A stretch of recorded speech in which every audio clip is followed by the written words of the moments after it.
I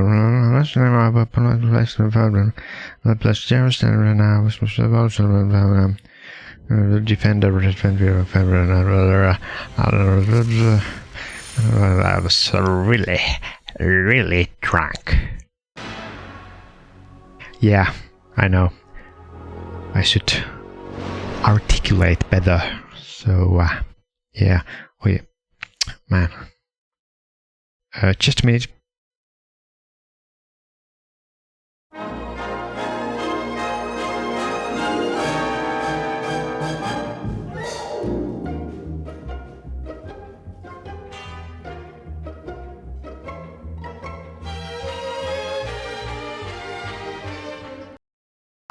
Okay. Don't you just love that tune? Anyway, yeah, I played Joust and Defender 2084 and watched the developer interviews. Beware, coward. Okay, now I've got Sinistar. Never heard of this game.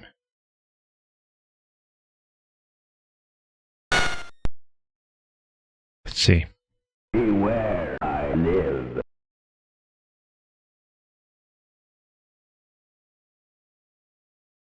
This also by Midway.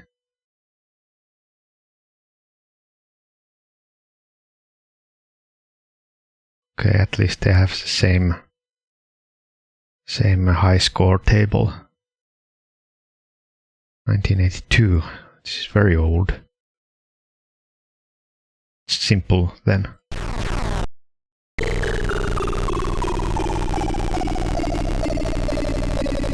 Why is it crackling suddenly? Fire.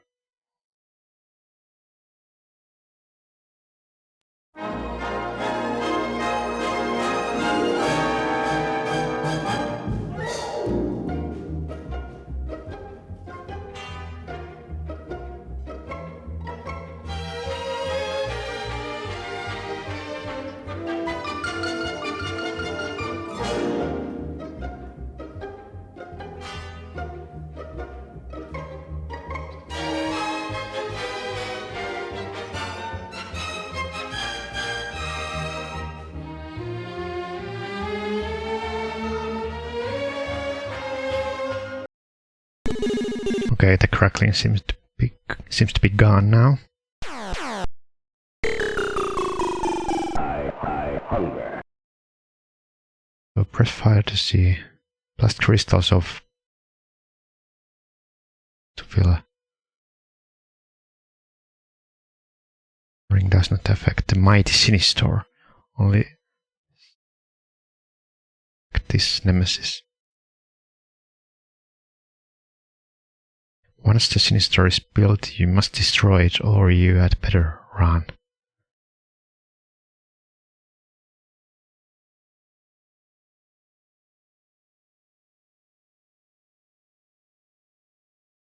Huh.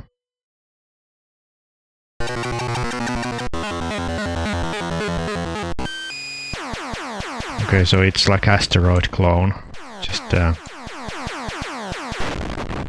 graphically improved.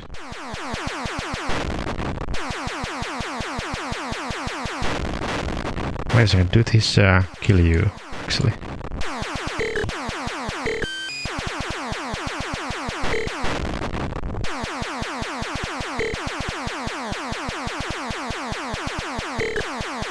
Let's go this way.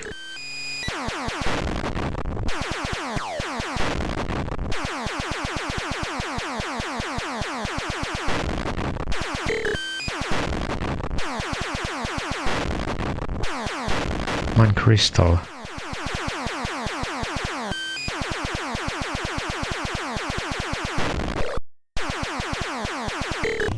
Oh, I see. The red one try to build the Sinistar, so.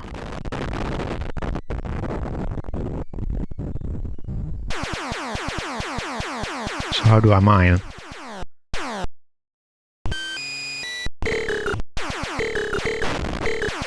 I don't know.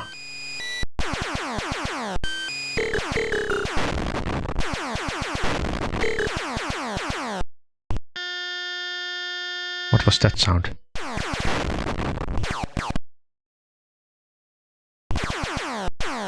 Whoa! Beware, I live.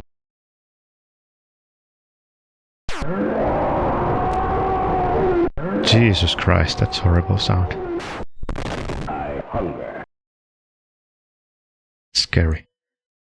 Who's the voice actor there? Sounds like some kind of I don't know, Charlton Heston or... It could be. So I don't know what's the objective here. Do I have to kill those red ones? What's with that mining? It seems that I can only shoot and then I can do this one. But I don't know what it does. Let's see. Yeah, cine bomb, but how do I...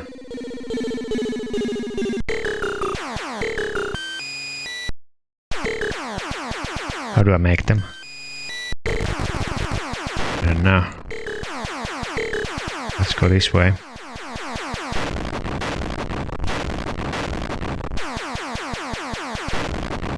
Well, at least I'm getting points. So I don't know. That's the goal most of the time in arcade games.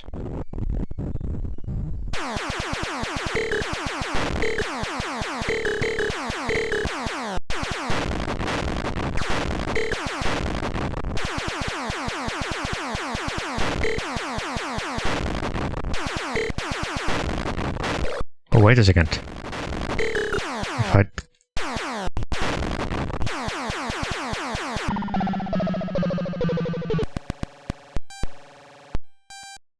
Come on. I almost got one. Beware, I live. Beware, coward. Run, coward.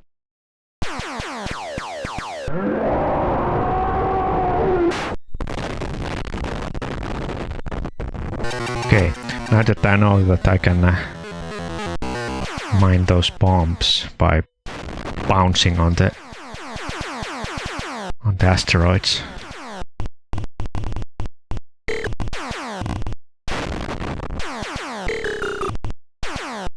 Come on, give me something.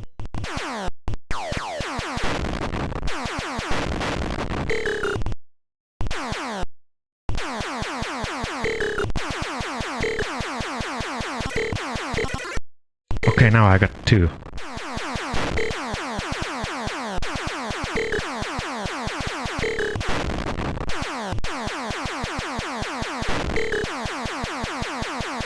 Okay, the more you shoot it, the faster it will release bombs.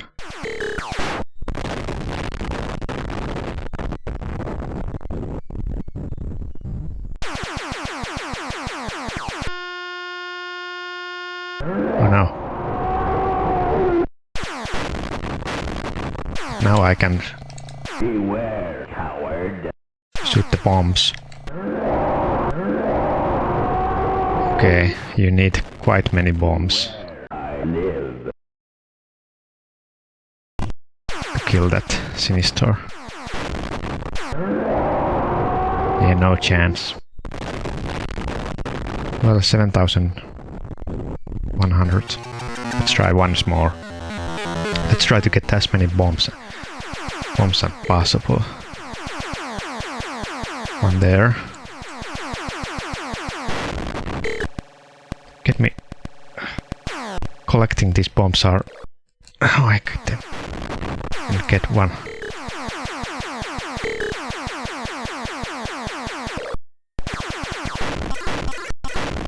Okay, I got 3.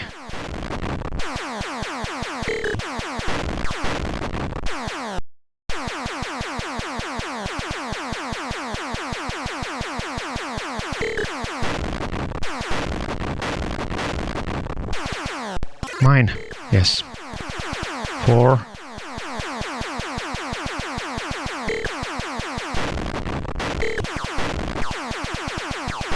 Oh no, my bomb!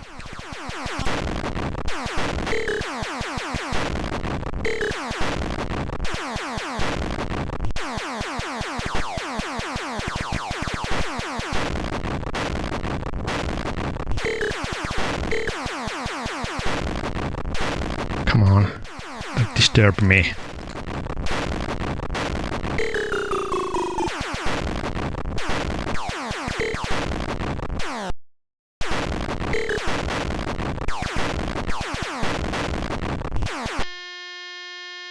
I'm dead.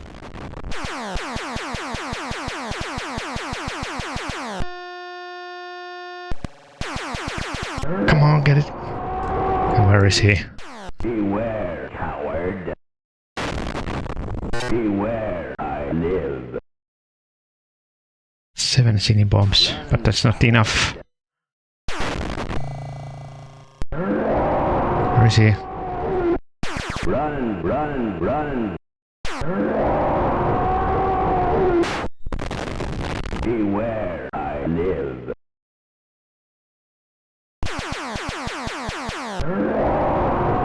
Where are you? Son of a bitch. I couldn't even use my bombs. You just came from out of the screen. And well, I think this is enough for today. I mean, for this game.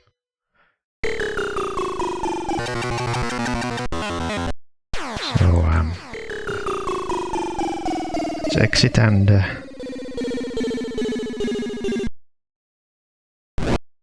watch the interviews. Beware, coward.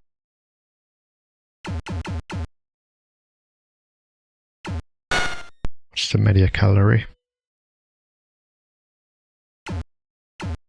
Oh, they didn't show the...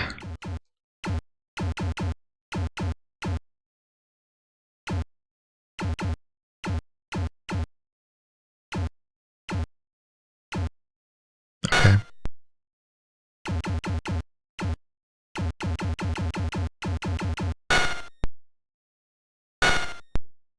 No. Crap.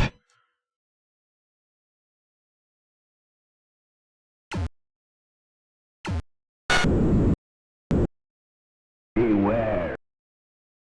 So, Sinister wasn't designed to gamer a rabid cult following. Things just sort of happened that way.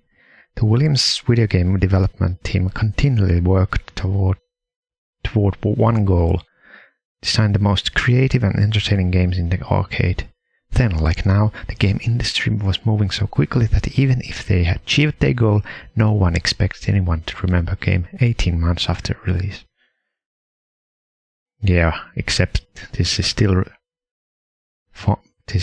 remembered 40 years after. 13 years later, hardly a day goes by on the internet Usenet newsgroups where someone doesn't post an inquiry about Sinister. My god, this is older. The video game of this compilation is older than the game was when this compilation was made. Makes you think how fast time flies. Whether it's uploading "run, coward" sound files or asking for maintenance and programming information, Sinister is still alive and well in the minds of classic game enthusiasts everywhere. Sinister being remembered so fondly is remarkable for 2 reasons. 1, it's a very hard game to play, and 2, it came later and shipped considerably less units than most of the other Williams classic games. The game was a complex, labor-intensive creation that went through many incarnations, with many contributors. Most of the people who worked on it aren't the types who log on the internet's rec games video arcade collecting news groups every day. So this was before discussion boards of the internet. We have only Usenet that time. So when someone tells them people still play and enjoy Sinister, they're pleasantly surprised. Yeah, and today I think even more people are playing old arcade games because they are so easy to obtain. In the very beginning, the game was referred to as Sam's game, after initial programmer Sam Dicker. One day, the Williams video team left their Chicago offices to meet for an off-site brainstorming session to come up with a new game. John Newcomer was given the task of sifting through all the ideas and writing a story with game specs. He came up with a 7-page treatment for a game called Juggernaut. Emphasis of the gameplay is to have a player control an extremely smooth-moving ship, to experience a variety of fast, exciting pursue and be pursued chase sequences, and to quickly analyze combat priorities, or whether to battle the enemy which poses an immediate threat, or battle the enemy which poses the greatest future threat. So read the White Carriage dot-matrix printout. The treatment also described the cast, which included workers, escorts, miners, tridextron crystals, and the fearsome Juggernaut. Oh my god, if they could make a new version of this, it could be great. Maybe they have, I don't know. Is there Sinister 2? At the time, Williams was attracting a unique strain of employee, people too weird for the computer industry and too smart to try to make a living as artists were going into video games. Jack Hager had just graduated with a degree in painting from the Art Institute of Chicago when he came to the company. Hager said that the work atmosphere was intoxicating. My first real job, and I'm in this building with a bunch of college guys who aren't wearing shoes and are sleeping in sleeping bags in their offices. Hager says, we all went and saw movies in the afternoon and this was a real job.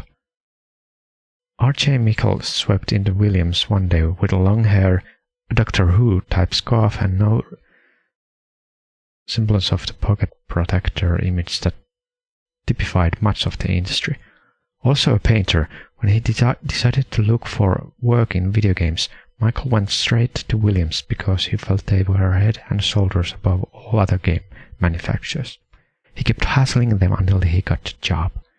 Jack Hager and R.G. Michael joined Sam Dicker, Richard Witt, and Noah Falstein as the core group working on the game. The name had been changed to Dark Star. A few marquees with the Dark Star logo were printed up, but it wasn't to be the final title. Chronic Pun, Sir Noah Falstein, came up with the name Sinister, which everyone liked immediately. The game's character was Hacker felt his sole purpose was to make really beautiful images with simple graphics. He did a full-color oil painting of the Sinister head and then reduced it to pixels. One of the things I'm most proud of is that I actually made a grayscale with my palette, says Hacker. Sinister actually looked three-dimensional, whereas all games prior to that were flat. Okay, well that's an overstatement about 3 dimensions. The game needed to sound as good as it looked. Voice synthesizers had hardly been tried previously in the arcades, and Sinister was to speak several sentences that would strike fear into the heart of the player. They could have done more accurate voice synthesis, but elected to go for an eerie low-quality sound with more sentences instead. The obvious joke was that when the Sinister said, "Run, coward," it actually sounded like "Run, Howard," which is why the game received its codename Pistar. Michael asserts that Sinister was one of the most sophisticated programming jobs ever done. Sam Dicker had created a full mini multitasking operating system built under the core program. The basic Williams hardware system with Motorola 68009 chips, which Michael says is still one of his favorites, had to be augmented to accommodate the massive image manipulation necessary to animate the Sinister. Solving these complex technical problems while invisible to the arcade player is that what made the game a classic. That quality that I saw back then, it still stands out.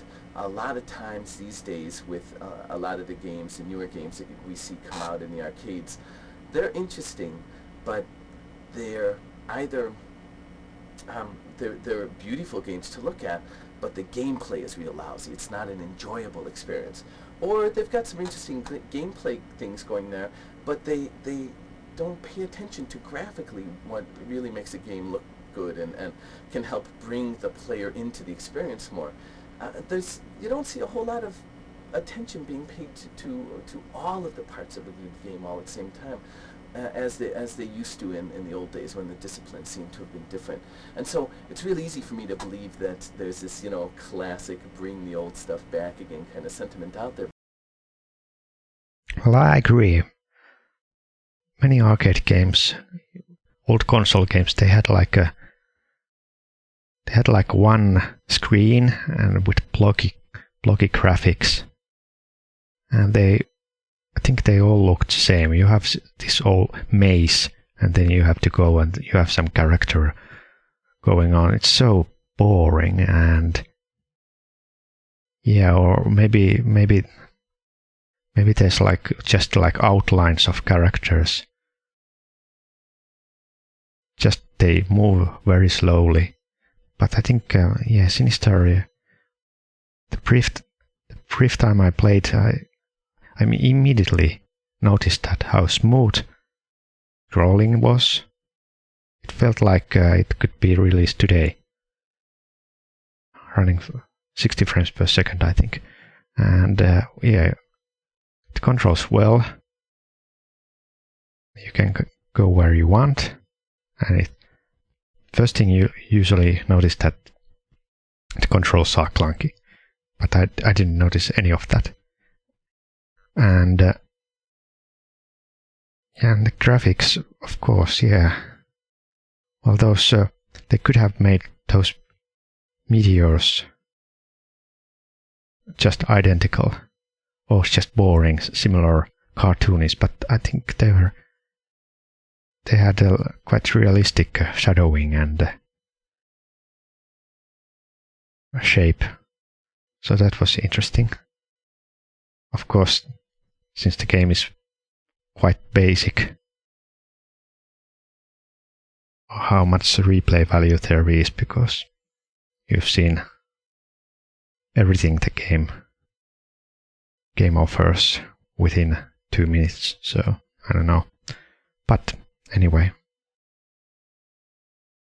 I think I like the game, though it was quite difficult. I don't know if I could even beat the Sinister after practicing 4 hours. I don't know. Unfortunately, the game that made it to the arcades was not the one the programming crew thought was the best. When the game was first tested, arcade operators complained that players were taking 3 minutes to die instead of 2. They wanted players to die quicker. Stupid arcade operators. We said no, says Michael, but our bosses said, you don't get to say no, you have to say yes. They were forced to alter what they thought was a perfect equilibrium of gameplay to make the game much more difficult. In the process, some of the animation, like the Sinister explosion, didn't get a chance to get changed and didn't look as good. A shame. The whole crew burnt their own ROM sets, superior version of the game to keep. Michael vows that one day he'll dig his out and make his Sinister perfect again. I wonder if he ever did that. It makes me wonder what kind of arcade games there could have been if there had been like free-to-play arcade halls where you can spend like 1 hour per game and without paying extra money. They could have made the game so different. Or maybe I'm just describing console games. But console games had their limitations graphically and audio-wise. But yeah, it would have been interesting to see like see like a console game length arcade games.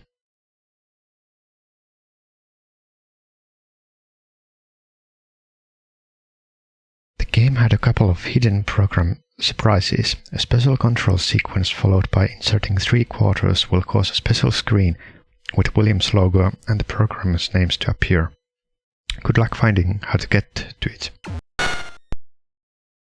The thing that's unfortunate about it is that the fellow who was in charge of that decision-making process, Noah Falstein, decided he was nervous that we'd get in a lot of trouble, too much trouble, for putting an Easter egg in. So he buried the thing so deep down that I can't even remember this complex series of things that you have to do to get it to show up. Guaranteed no one ever find it. Well, with the emulator you can just look at the code, extract it. A bug exists that either makes you die twice or gives you hundreds of free ships. Well, it's hard to exploit. The bug was a real cool one. When you play the game, as the Sinistar kills you and starts to kill you, you don't die right away. You sort of like circle over the Sinistar's mouth, and then he chomps you, and then you're destroyed. It turns out that while you're in that configuration where you're spinning around in the mouth but not quite dead yet, one of the warrior guys can come in and shoot you right then and kill you right then. And then the Sinistar kills you and you die twice, which it's really rare. It's extremely rare that it would happen, because most of the time the warriors, I believe in fact the warriors will not kill you when the Sinistar has you in its death grip already. But if one of their previous shots is still floating around in space, as they sometimes do, one of those can kill you. I think that's the way it worked. And the really interesting, that was a bug, and that was a drag, because of course every once in a while consumers would lose 2 lives instead of just 1, which they really hated. I wonder what would have happened if gamers had found a bug that allowed them to do play for hours. The operators would have lost their nerves. Michael didn't find out about this bug until years later, when a kid in an arcade showed him how to rack up several hundred free ships using it. Kids found out that if you only had 1 life left and you got into that death grip where it was about to destroy you, and then the warrior shot came and killed you, the warrior shot would reduce your lives to 0, and then the Sinistar would kill you, which would reduce your number of lives left to -1. And in the computer world, -1 is also a really big number, and all of a sudden you'd have 255 lives left. And Lord knows how the kids would find these things, but I knew kids that could show me this in an arcade. They go up and say, look at this, and all of a sudden they have 255 lives, and man, you can play for a long time on Sinistar. You've got 255 ships left, boy. Yeah, I think it's the same thing with other games. I think Pan and Cokes showed that you can give Mario 255 lives if you go to -1 life. It's 8-bit problem.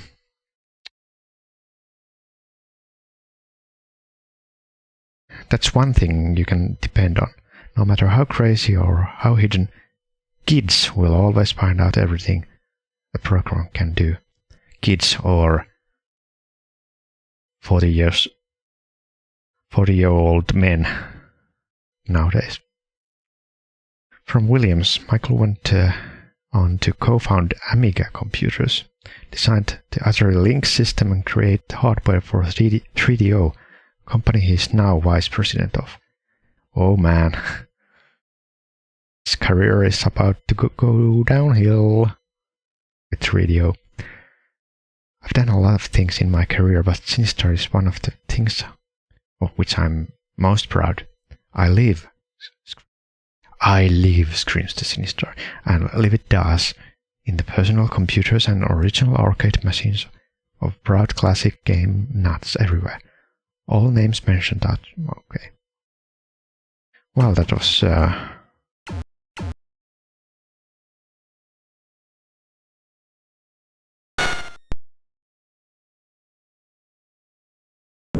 exciting to know. It's Defender now. Defender 2, yeah, I have never played Defender 2, I've only played the first game.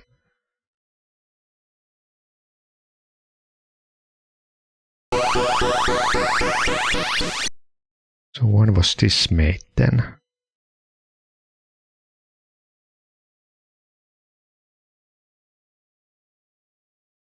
Whoa, trippy. Man. 1981, so I think this was like made the next year.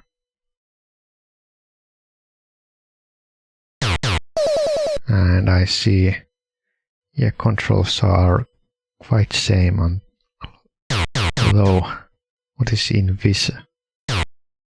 Smart Bomb. There's some new elements added there.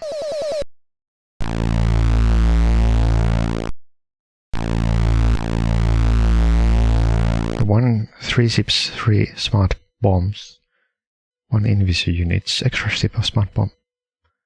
It's a time awards every 10,000 points.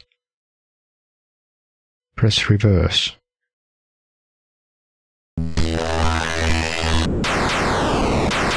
Okay, this looks identical with the original Defender.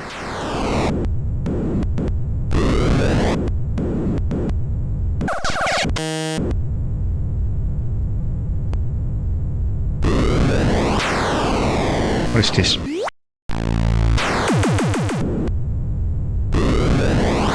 Oh, this is hyperspace. Okay, I see.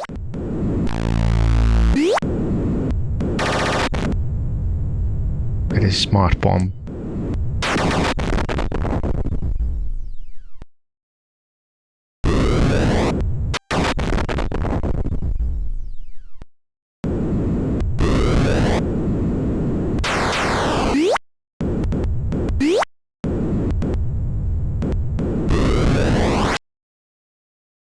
Oh, it's a teleport.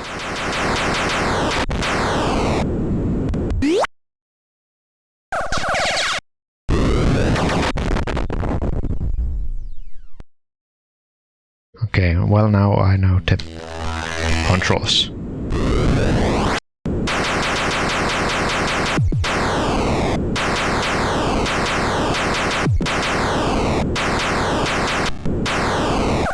You don't do anything stupid. Oh man, how clumsy of me. I don't know if I should go to those teleports.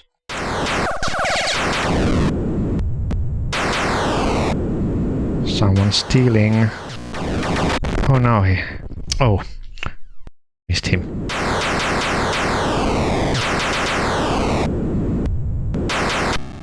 Try anything funny.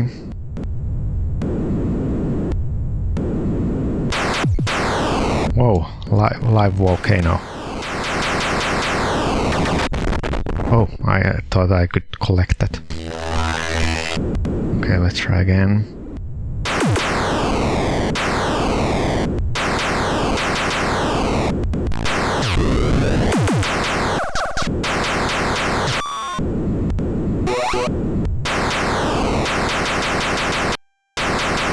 Cannot hurt those.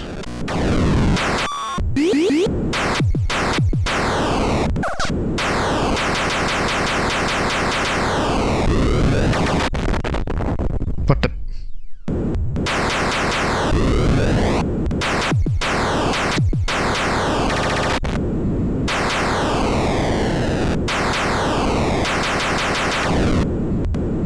Oh, you can destroy these.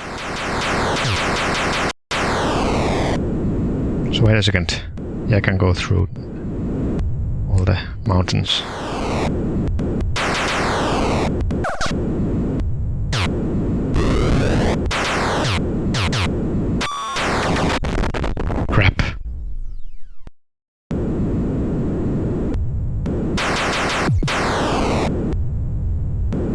Not much going on. What the... destroys me. What is this one? So Inviso. I don't know what it does.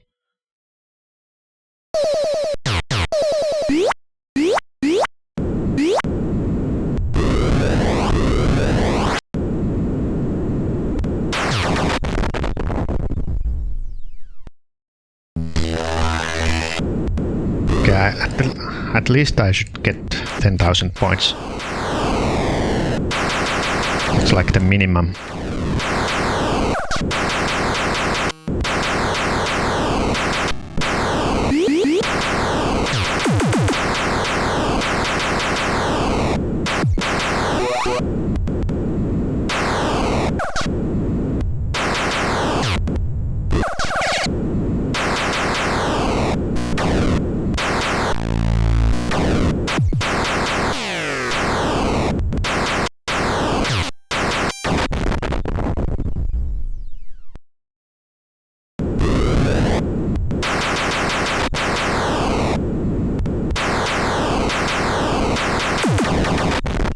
Come on.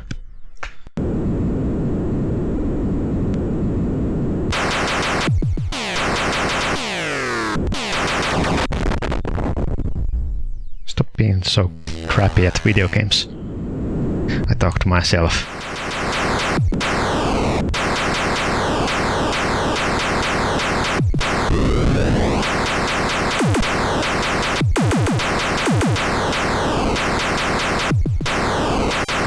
Oh no, I killed him. No!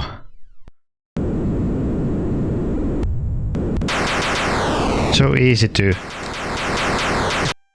just collide with the enemies.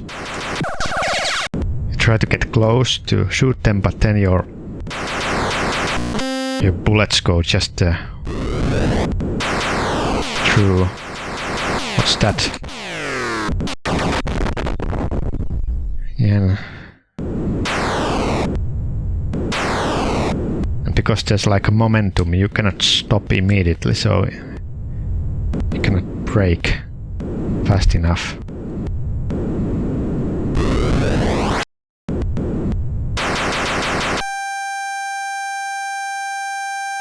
It's horrible noise. God damn.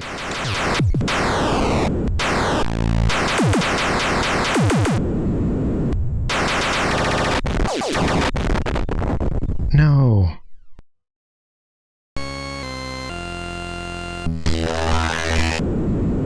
Must get more points.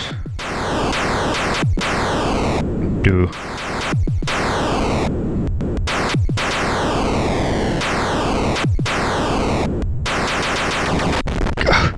Come on.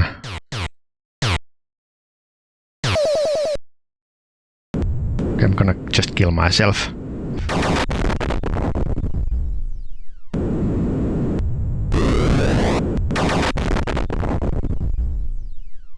Okay, now I can try again.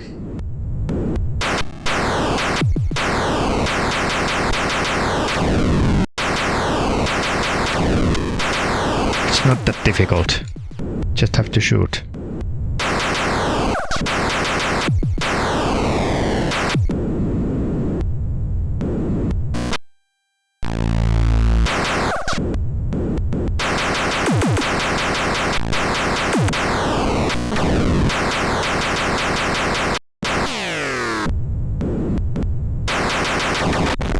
Come on!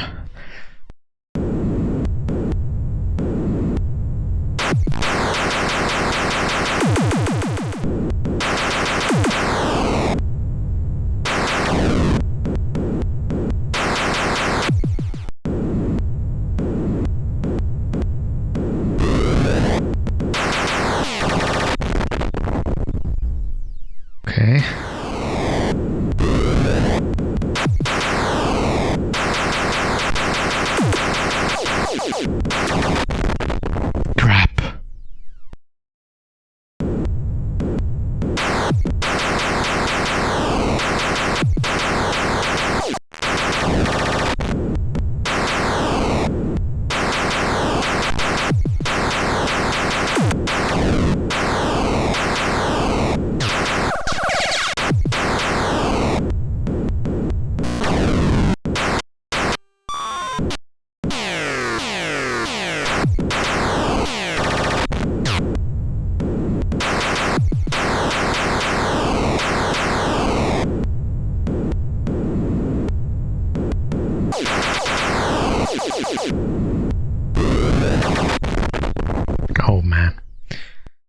Well, 7,750, I think that's good enough. 5-minute playing time. Okay.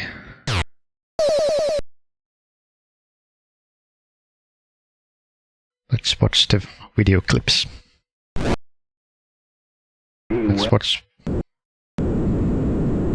first the Defender video clips. Yeah, 1 year later. Defender 1. The most amazing project was the Defender project, because we were the #2 pinball company at the time, and we were yeah, we're going to get in the video game business. Yeah, right, Williams. And we got a bunch of people. They were put in a separate facility over on Belden Avenue, and this group, you know, everybody had one goal, and that was in a pretty short time frame to do whatever it took to make a really hot video game. And just the way things were accomplished by that group and the atmosphere among this group was just amazing. I've never seen it equaled. And you know, now I've got a management role, and I would love to take and bottle whatever the ingredients were to try and create a situation like that again. And it's the best situation I've ever seen or been in.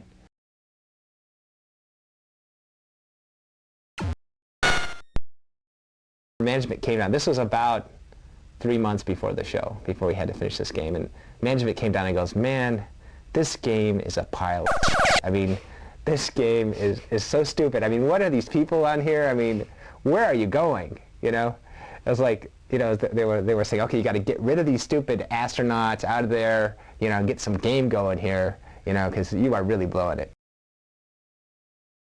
They didn't understand the premises. Really. It's pretty crazy because the night, this was insane actually. At the time, for our development system, we used this thing called a Motorola Exerciser, which was this huge, probably the most bloated, overpriced computer ever created. It was a dual floppy disk system. They used 8-inch floppy disks, which are like, you know, enormous, held like, you know, 10 bytes on them. And you had this $20,000 box that, I mean, would only work for like 3 or 4 days at a time before something failed. You know, it was horrendous. So it got to the point late in the project where it was taking like half an hour to just assemble the program, and so it was, and the odds of actually getting an assembly that actually made it were so low that the last week of the project, we just essentially just object code patches. We left the computer on. The program was in memory. Thank goodness there never was a power failure. And we just made patches in the code and just kind of stuffed them in there for the different bugs. It wasn't easy back then. And then it was like 4 a.m. and it was like, okay, we got to burn the ROMs for the show.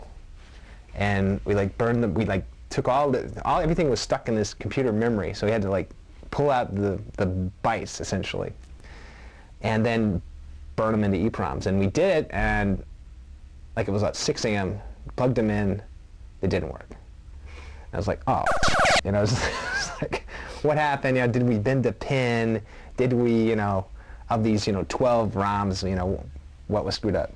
And we burned them again or something, and they were like all blank or something. I don't know what it was, but finally we burned them again, and we got something working. And we like took these chips to the show. The cabinets were sitting on the show floor, like awaiting this program. You know, so we got to the show at like 7 a.m.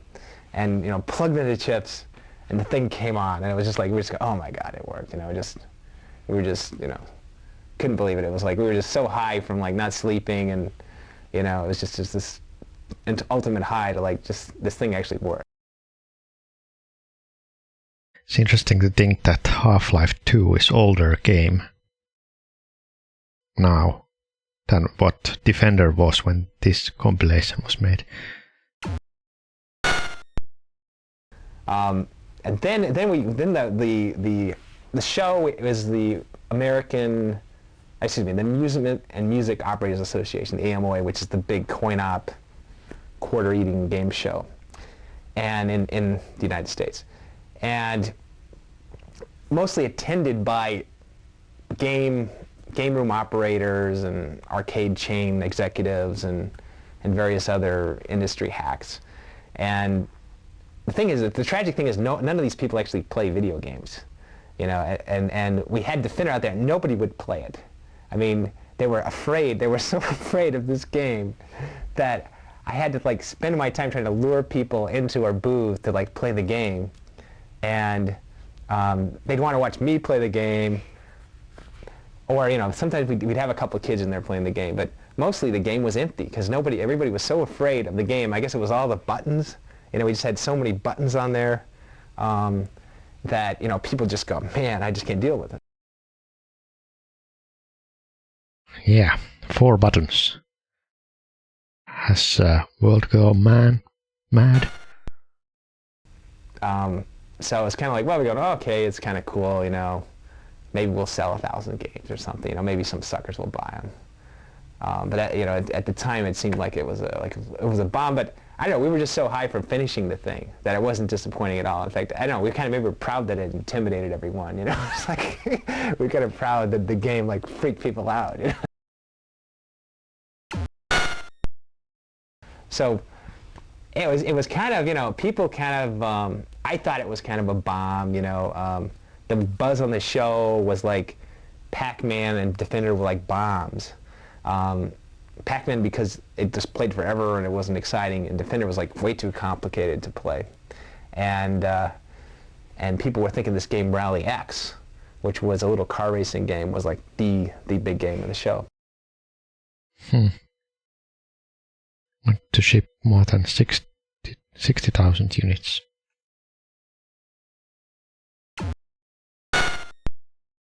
We stuck it out in an arcade, and the first night, I didn't even show up. You know, I mean, you stick this thing out. You've been working on this thing for months. You almost got fired. You know, I mean, there was a point where I cleaned out my desk. You know, in like the dark days when I was working on the astronauts, I'd actually cleaned out my desk and had put all my stuff in boxes. I mean, I was that close to like just quitting, and so I just didn't want to, you know, I didn't want to find out what people really wanted, like, so I didn't show up first night. And second night, I go out to the arcade, and the place was just, there was like people 10 deep watching Defender. There was people sitting on chairs and couches and like camped out around this game. And at that point, I figured, wow, maybe this is kind of cool. That would have been a great time to be alive. You know, you have your disco music playing, and then you can go to arcade and have new arcade games you had never even imagined to exist. What is this?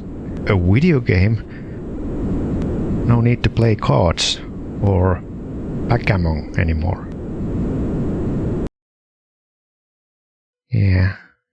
Nowadays, I don't think there are no video games anymore that like give you some awe, give you some surprise. Or wow, this is cool, man.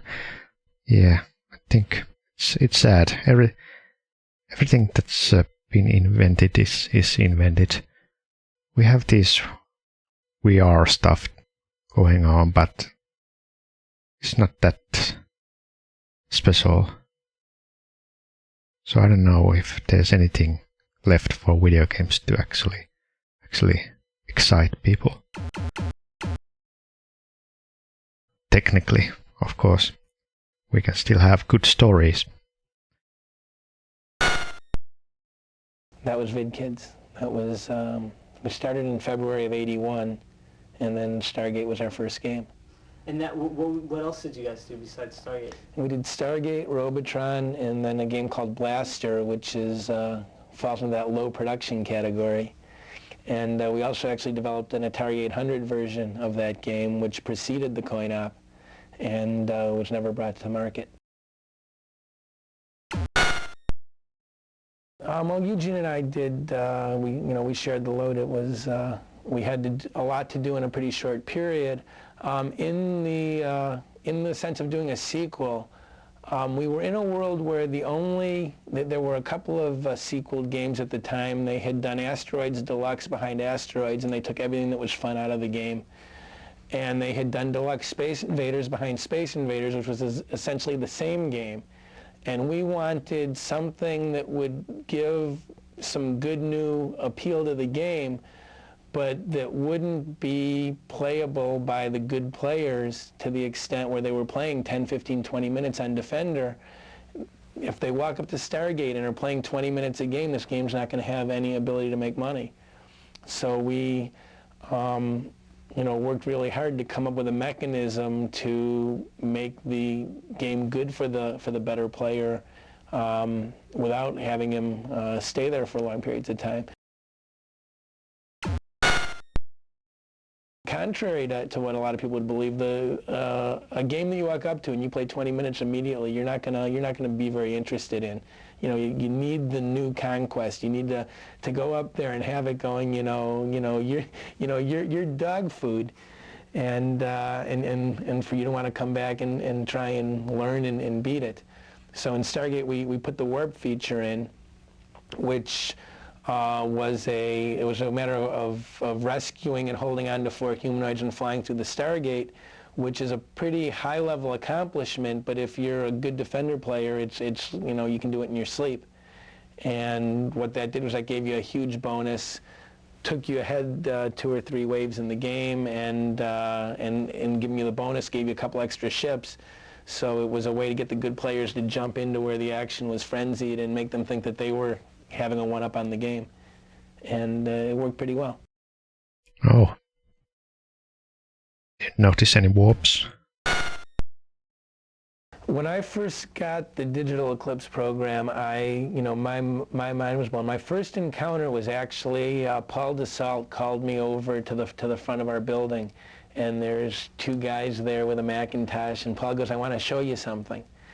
And he plays with his Macintosh and types something. All of a sudden, the carpet sweeps of the memory test, which is pretty much a signature of the old Williams games, is appearing on the Mac, and I'm like, oh my God, you guys wrote a simulator. What? If someone had told me in 1982 that in 1995 I'd be sitting on my computer playing on a machine that's simulating the program, my exact work, I mean, I would have thought, I would have wondered what the guy was smoking. The games themselves, when they were done, were such a struggle against what could technically be done with affordable horsepower. The fact that this could happen is just represents amazing growth in the speed and size of these computers. Exactly. I think no one who made this compilation thought that someday one could play this on their laptop or smartphones. Yeah. Anyway, I'm gonna stop here and continue the next time, so bye bye.